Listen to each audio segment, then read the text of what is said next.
came to Dubai with $150 in my pocket.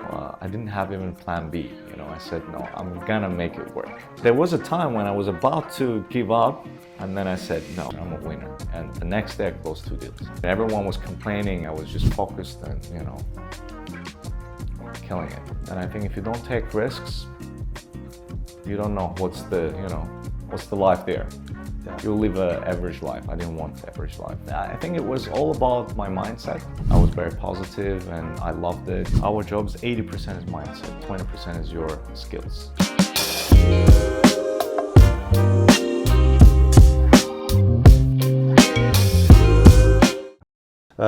So the podcast is called Dubai Life. Okay. Something that I started in 2019. We had 20 guests back then and had some really interesting guests and great conversations. So I wanted to carry that name on.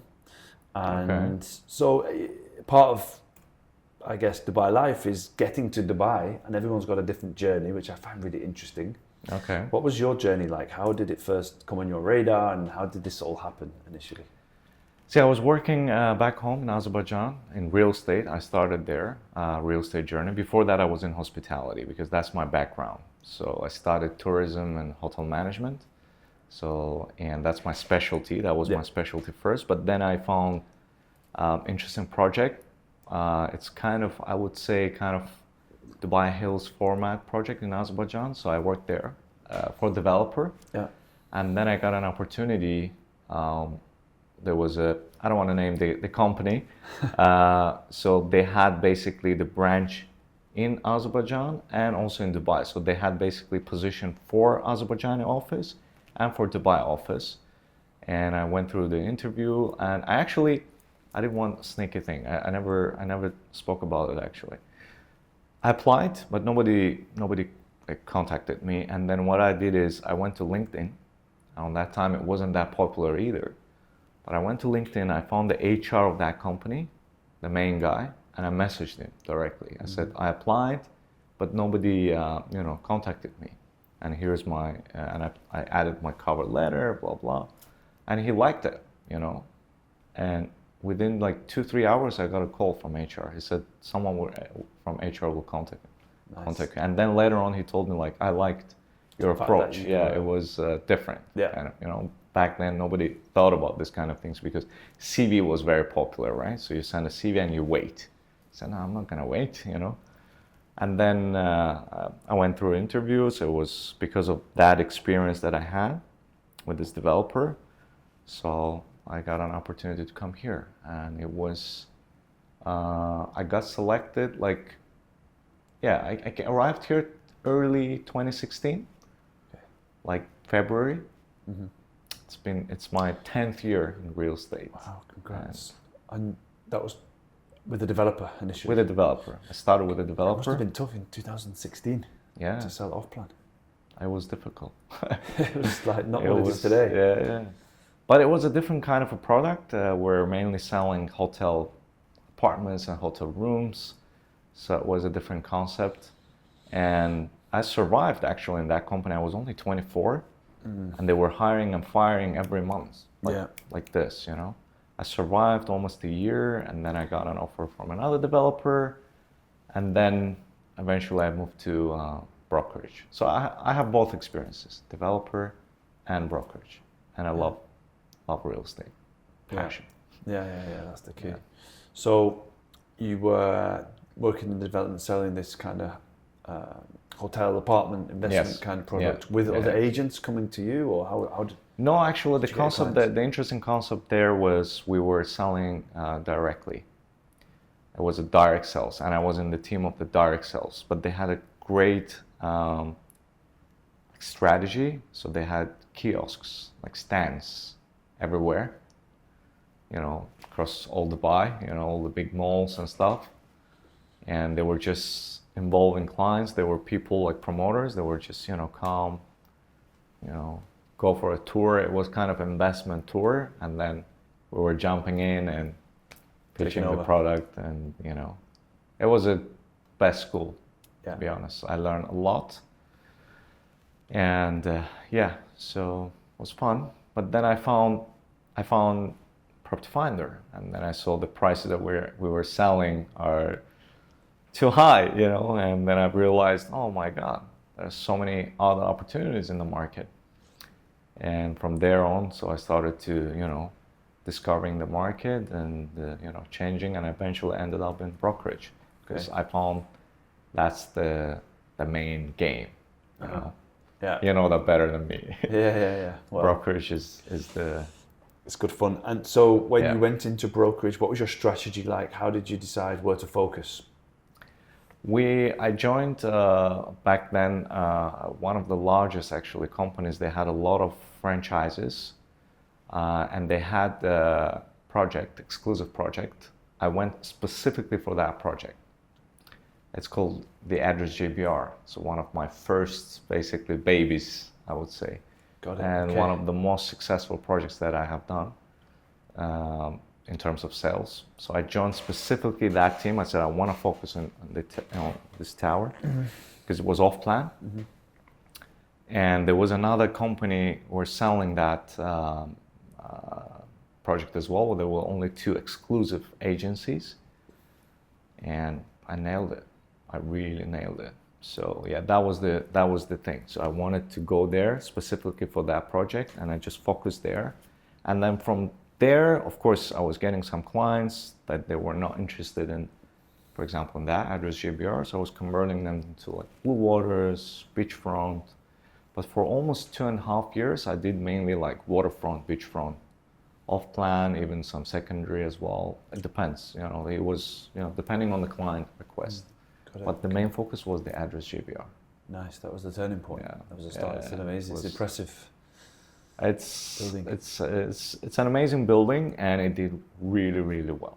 Yeah. Like whoever invested there, Yeah, they kept it. like 160% profit. You know, capital gain. Yeah. It's incredible. 100, 150. I mean, it's crazy. So you did really well there, and I know Yeah. the companies you're talking about and other project well, and I also know that not everyone did as well as you. What do you think you were doing those days that helped you do so well in the project? I think my mindset, because some people, they were not really focused because they were paying less commission, and you know, agents. Because you were inside, you know, inside. Yeah, no, even for agents, they were paying very less commission back then. The developer, I don't even remember. It was 1.5 or 1%. Even I think it was 1% or 1.5. So which is very for that time was low. But that was also okay. For me, it was okay. I was focused on reputation and building relationships. I knew that this project is good, the location is good. And although I was making less money than others, I said, okay, I'm gonna focus. I mean, everyone was complaining and nagging. I was just focused and, you know, killing it. And stands, we had stands. We had actually one stand on the beach. I loved it. You know, I used to go there a lot. Even someone like was messaging the group, oh, I have a meeting, I can't go. Can someone replace me? I was the first one. Yeah, I'll go, you know, just throw me there. Morning shift, everyone was complaining, there are no clients in morning shifts. I sold actually to the architect of the building in the morning shift. I met him there. He was one of the architects. He worked closely with Sean Killa. Sean Killa, he's the designer, the exterior designer of the Address JBR. And I mean, by like accident, I met him there and I sold 1 bedroom.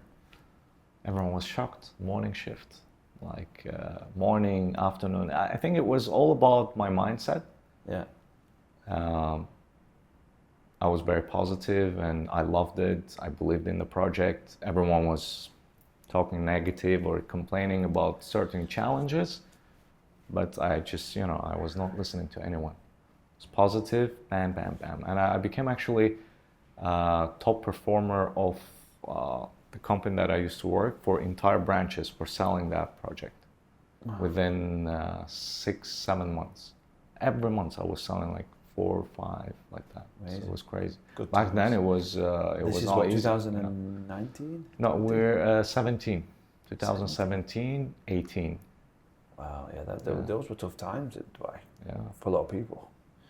Yeah, it was tough times because even for, I mean, residents, it was very difficult to convince them because the next building, Al Batin, was selling 1,500 per square foot. We were selling 2,000 per square foot. 2,000. Now you can't find 2,000 per square foot even in Dubai Hills, you know, it's crazy. And people were, for that time, it was quite expensive, I would say. Even blue waters, remember those days? I mean, people were not buying blue waters because of the price per square foot. Everything was in a minus. Yeah, Royal Atlantis was a very challenging, project to sell. Royal Atlantis. One palm, yeah, exactly. They had finished the properties you couldn't sell. Everyone was saying, oh, it's too expensive, who's going to buy them? But look at them, like double, tripled. Royal Atlantis tripled in value. It's unbelievable. It was just a wrong timing for ultra luxury segment, I believe so, and the luxury segment. But I believe that this will work, in the long term. Of course, I didn't expect it will do that well. Nobody expected that. I was actually saying, I mean, if we make like 25, 30% profit, that will be People fantastic. will be happy with that. Yeah, people will be happy with that. But it ended up like 100. I resold so many apartments there for, I'm telling you, 100%, 110, 160% profit. It's insane. That's crazy, yeah. It's insane. And you immediately build a strong reputation as well, thanks to market, Yeah, of course. To the market, people start trusting you more because you sold them something really good, Yeah. Yeah, it's amazing. So then I guess from that, you built a good client base to then go and cover different areas in Dubai. Yeah. So apart from Address JBR, where other main areas have you focused over the years? The second most successful project that I have done was SLS. I joined there with Riyadh. I'm sure you know him. Riyadh Gohar is $1 million list. He was on my podcast. So he invited me there. Basically, he was the one who convinced me there because he was broker as well. I said, well, I don't want to come back to the developer. But he said, no, this is different. I'm a broker myself.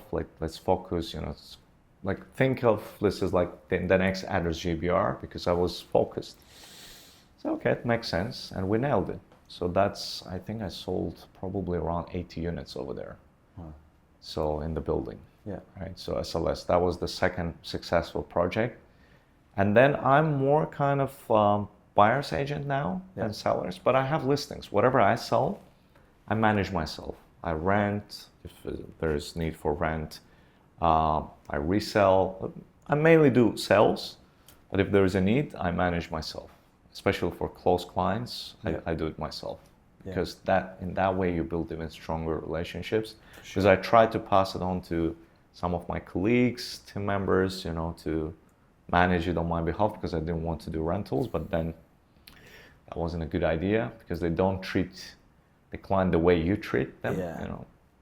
I always say, a lot of people ask me, maybe they've got a listing somewhere that they bought in the past, and friends of mine, they say, who should I deal with for this to rent my property? And I say, honestly, I don't want to give you any names because, to be honest, if someone's really good as a rental agent, they're not going to be a rental agent for long. They usually, they're going to move on. So a lot of the rental agents are either new or they're just not that good. Yes. That's the challenge. So I think you're right. I think with your close clients, if you can have the time and patience, I guess, to help those guys out, then it should pay forward in the long run. Yeah, of course. Absolutely. Yeah.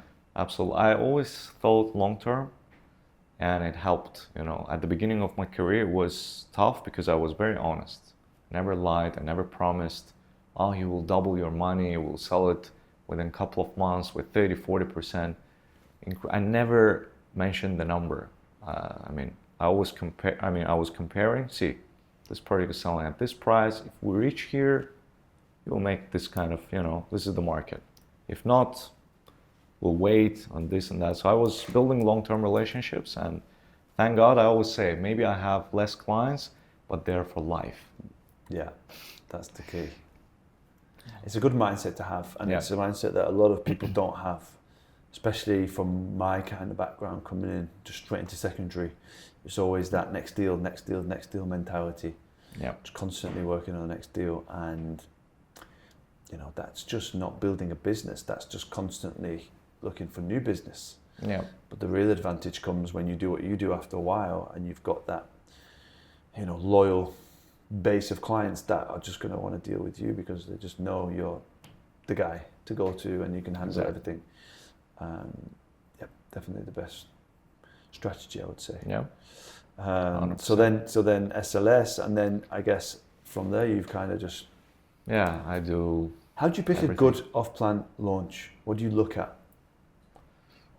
For me, the most important thing is developer and their track record. I don't deal with every single developer.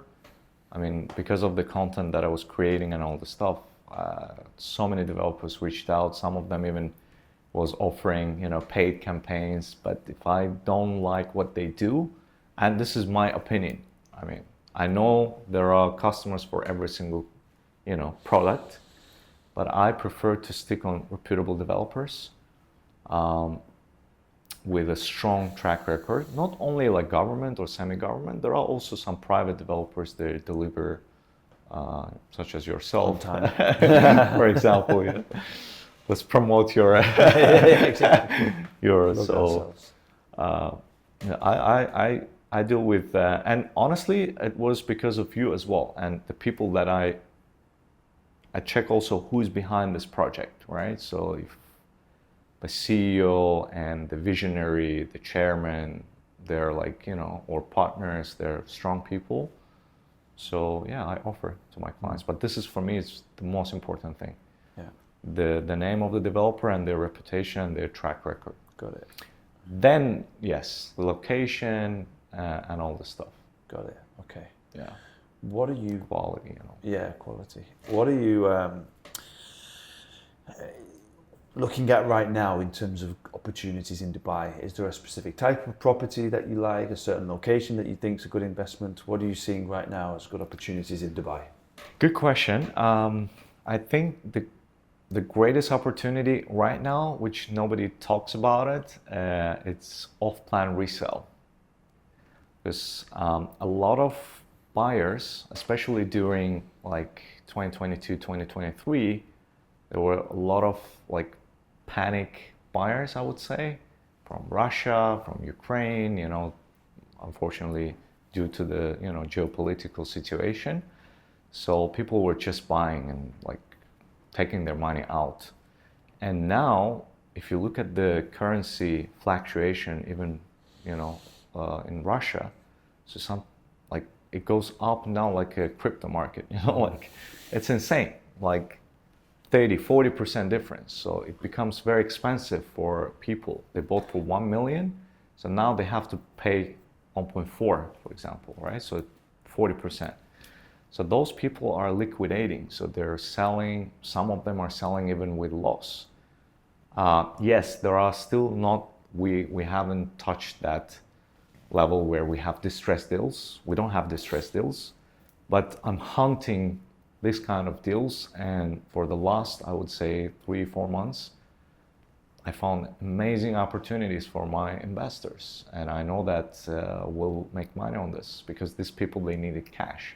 Got it. Yeah, last week I closed 2 deals like that. Got it. Like with 6% premium on the property. We knew there was a 6% premium. We knew original price, but Yeah. the property was bought like 2.5 years ago. 6%, the guy, he really needed cash, So I'm hunting for this kind of opportunities, and there are not a lot, but there are this kind of opportunities which nobody talks about. Everyone talks about like, off-plan, the great opportunities. Why do you and think this that and is? Why do you think people don't talk about secondary? Because it seems pretty obvious when you talk about it like you just did, but why are agents not promoting this? I think the number one reason, commission thing, probably. They're not making a lot of commission, and it's tough. It takes time, like NOC, this and that. So not everyone knows the process of secondary, right? So, and it can be complicated sometimes, that. But for me, it's not about the process. It's about getting the best deal for my clients and building that strong relationships. I'm very analytical myself, so I always study it before I offer, and then I say, okay, this is a good deal because of 1, 2, 3, not just because someone is selling below. There are so many developers, like not developers. There are so many projects where people bought and they're selling with minus even, like minus OP. But they're not good projects, So not every distressed deal is a good deal, right? So it needs to be a proper project, like with a good reputation of the developer, the location, the view, and so many factors you need to, the layout, the type of the property.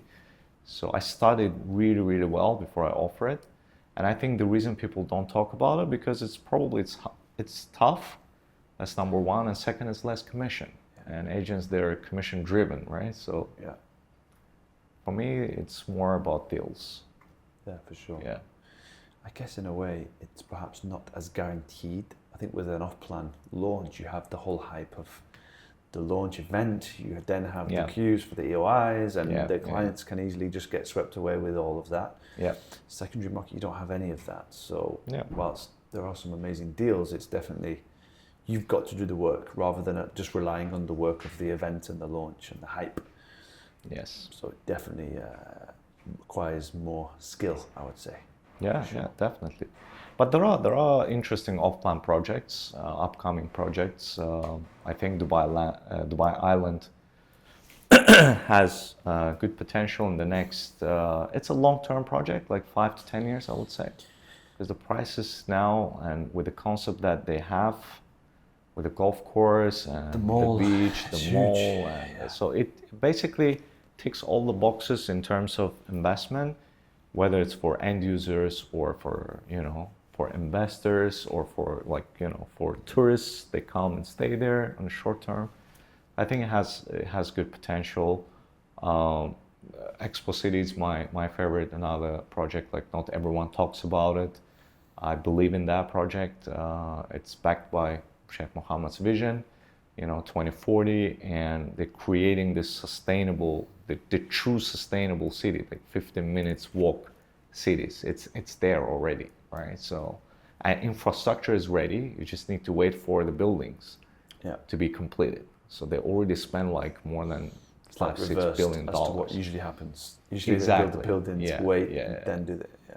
Okay. And if you compare price per square foot, are like 1,800-1,900 per square foot, which is not bad, and you get post and overpayment plan as well, which is for overseas clients, for investors. This is a great deal. Yeah, for residents who live there, maybe they would prefer more secondary because it's rather it's mainly for their, for themselves. Yeah, interesting. Right. So I think these areas will have potential, but again, you need to consult with your agent, every time, like not every project is good. There is a lot of noise and hype as well. Unfortunately, that's the reality, that's how sales are happening.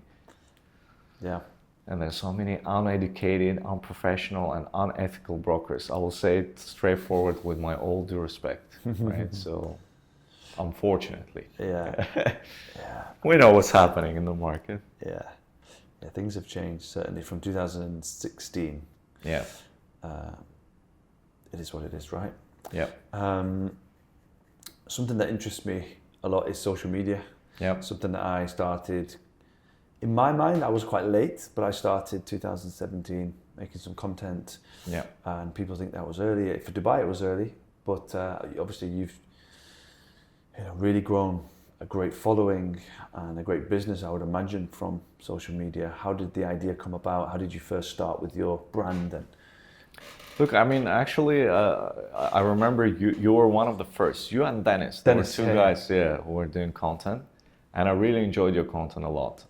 And then, for me, the main inspiration came after I was watching Ryan Serhant in New York. So, I just randomly found him on YouTube. And then I followed him, I subscribed to his channel, and then I saw what he's doing and with property tours and talking about deals, and he really inspired me. And I thought, and Gary Vee, he was always talking about social media, the potential of social media. And then I said, okay, cold calls are restricted, right? So it's illegal now. Back then it was okay, you could call, but now, and then I make one video, it reaches at least 4,000 or 5,000 people. I can't reach within one day. I can't make 5,000 calls per day. It's impossible, right? So, and basically from this 5,000 people who are really interested, they will, if they like my personality and they think what I'm talking about, they will contact me, right? So the conversion rate is actually much better. And you build the trust and you build a reputation and people get to know you. And that's how I started. I started with my stories, how I came to Dubai with $150 in my pocket. Yeah, that was a true story. $150. Yeah, but see, that's for social media, right? Everyone starts with that, but I had a salary which at the end of the month, you know, was coming. Not everyone talks about that, right? So, but it's a good story. Still. $50. But it's a true story, and I remember that for entire month, I was eating like a sandwich for lunch for 10 dirhams back then, 10 dirhams. It was the price. I was calculating every dirham, like, you know, to survive this month. Yeah. Crazy times. Crazy times. Yeah. Oh my gosh. That's, yeah. Usually 150 is pretty low. Usually it's a little bit more. Yeah, it was, but I knew that I will get salaries, so and all the stuff. But it was huge risk for me. What if? Yeah, because I can imagine the salaries wouldn't have been. Yeah, imagine. Why do you think you were able to take that risk? What was? And for me also, I was married and I had daughter. You know, like people were calling me crazy, and I had good life in Azerbaijan, but it was limited, you know, and I didn't want to live average life. I wanted something. I wanted challenge. I wanted to grow. And how old was your daughter when you came here? She was like 2.5, I think. Wow. Yeah. That's insane. I think I'd never shared the story. Yeah, that's insane. Because my daughter's special for your podcast. Yeah. Exclusive. Exclusive. My daughter's a little bit older than that, and to have to move countries and start again. It's scary. It's scary. She didn't speak a word of English when she moved here. She was. I came first, and then I brought my family, and it took some time, almost a year and a half. I was going, and they were coming and going, you know, like, but I couldn't relocate them, like 100% full time, I would say, because like, you know, our, you know, industry is not stable. It wasn't stable until I built this, so it took time. So yeah, what we were talking about? Just the move, I guess. Moving with the risk. I'm a risk taker. I mean, I love taking risks. I knew that it might not work, but for me, like, you know, I didn't have even plan B. You know, I said, no, I'm gonna make it work. I came here, and there was a time when I was about to give up. And then I said, no, if I go back, I will look like a loser. No, I'm not a loser, I'm a winner. And the next day I closed 2 deals. So I was about to give up, you know, next day I closed 2 deals. But yeah, I love risks. And I think if you don't take risks, you don't know what's the life there. Yeah. You'll live an average life. I didn't want average life. For me and for my family, I wanted something better. Amazing. And they're both here now. Yeah, I'm very grateful. I love this country, and honestly, I feel more home here than back home. I love my country, but here I feel, I don't know, more safe, like peaceful, and I love the mindset of Dubai, you know. So you're here, you always feel like you're missing out. But when you go back, you see like oh my God, you've accomplished so many things. Mm. But Dubai makes you feel like you're missing out, like you're not doing enough. Yeah. Because like even if you have a nice car, a nice apartment or a house or something, and then you see there's something better, better and better and bigger and, you know, and better, and you're like, okay, I mean, this is nothing. I mean, there's still something, you know, some people take it in a negative way. I mean, it depends on your mindset as well. For me, it's inspiring. If I see young brokers even doing really well, it inspires me. It pushes me, you know. Yeah. I never feel jealous. I just feel like, okay, that's amazing. You know, I'm very happy for people, and I see like, okay, it means there is room to grow. You know, like I can do better. Yeah. there are more opportunities, there are more possibilities. So Amazing. Okay. love Dubai, best place. Would you ever leave, do you think? I never thought about it. It's a crazy question. If somebody would have asked me that in 2013, I would be like, of course I'll leave someday. Yeah. I can't stay forever. Maybe. But now they ask me, and honestly, who knows what's going to happen? But I just can't see why I would leave at this stage. Why? There's no reason. I mean, at the minute, there's just nowhere better for me. And where? Where are you gonna live? Where?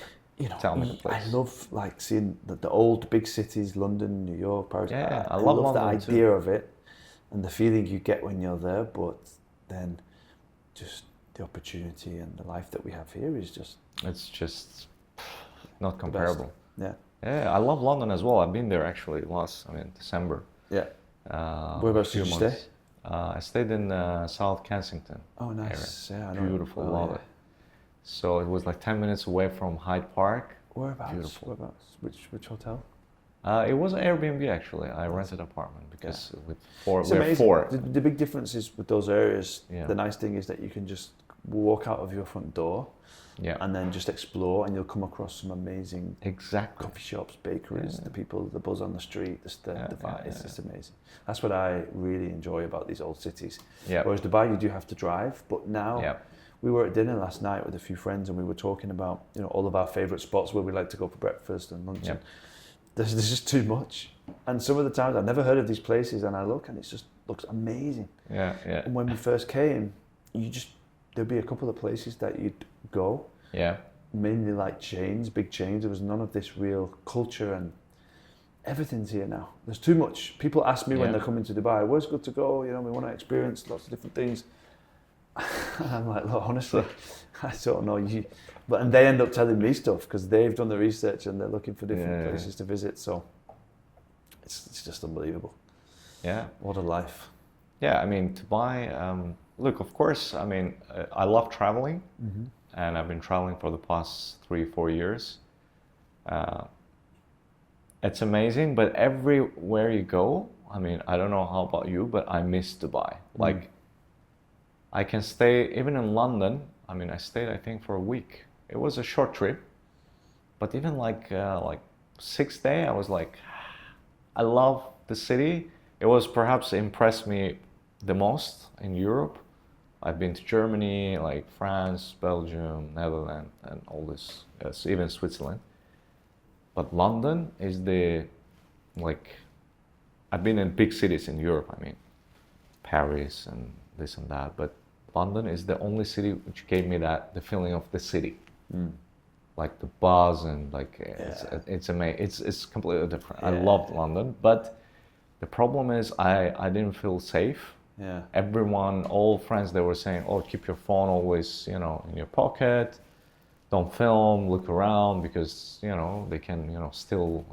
And this kind of things, makes you uncomfortable. Yeah. But that's why I'm saying I don't see living anywhere else. Although it's hot now, I still love it. Dubai is the best place, I think.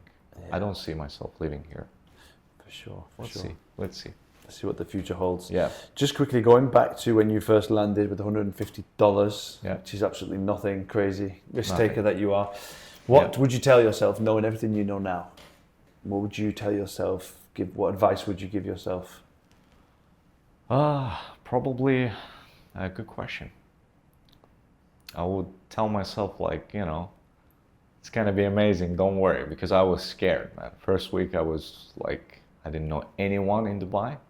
Absolutely no one, like zero connections. I was really scared, like, what is this, where I am, what I'm doing here, I would say to myself, work harder. Even though I work like 16-18 hours, everything is gonna be okay. That's what I would tell myself, because there were times like I'm sure you felt the same. There's sometimes stress, this and that. Difficult question. I don't know. Nothing comes to my mind, but probably that's the only thing comes to my mind, that everything will be okay. Just enjoy keep the doing, ride. just focus. I think that's the same for me. You know, you're always in the state of constant anxiety Yeah. in this industry, thinking, you know, what's next, and you know, as long as you do the right things and you're consistent and you have good intentions, then everything works out. In the end, Yeah, so exactly. Yeah, that's perhaps the city, the right? best advice That's to give to myself. Like, because I was also like chasing at the beginning, not money, but like, you know, you were chasing deals and things happen. What I would tell myself back then, probably like, just, you know, relax. Not relax in that way, like focus on process and enjoy the journey. Like, enjoy the process. Don't, unfortunately, I've realized that a bit late. You know, like, I think on my third year, I've realized that I need to just, you know, enjoy the process. And after that, everything went so smooth and so good. So you don't chase, you just attract, you know, like. Nice. That's what I would advise myself back then. Good advice. In your industry, in our industry, like you mentioned before, now there's a lot of us, a lot of agents, a lot of brokers, a lot of people in the industry. What, in your opinion, separates an average agent to a top performer? Mindset. Number one is mindset. In what way? In all the way. Like, I think, in my opinion, our job is 80% is mindset, 20% is your skills. If you are gonna surround yourself with negative people who always complain about the market, complain about leads, complain about the listings, the sellers, the buyers, you will not succeed. And trust me, I've seen that. I've been surrounded by this kind of people and I was struggling. Although I'm spiritually and mentally not a weak person, I consider myself like a strong person, but still it affects you. This is very important, to surround yourself with positive mindset people and with winners. Then you will do well. I think that's the main thing which separates winners from average brokers, top performers from average. Mindset. And then it's connections, of course, your work, your skills and everything. But if your mindset in a wrong place, you can't be like on the top. And we've seen that. I mean, and I'm interviewing as well a lot of like top brokers, and I see the way they think. You know, it's all about mindset. The number one is mindset. The rest is like their reputation. They worked hard and this and that. I think that's my answer. Amazing. Love it. Well, thank you so much for coming down. Thank you, I know you're for having extremely me. busy guy, as we all are, but I really appreciate you coming down and sharing your thoughts on these points, and I really enjoyed it. Maybe we'll have to do it again sometime. Yeah, you'll be my guest. Yeah, we'll do it. Yeah, for sure. But yeah, really appreciate it. Thank you very much. Thank you, Liam. Thank you very much.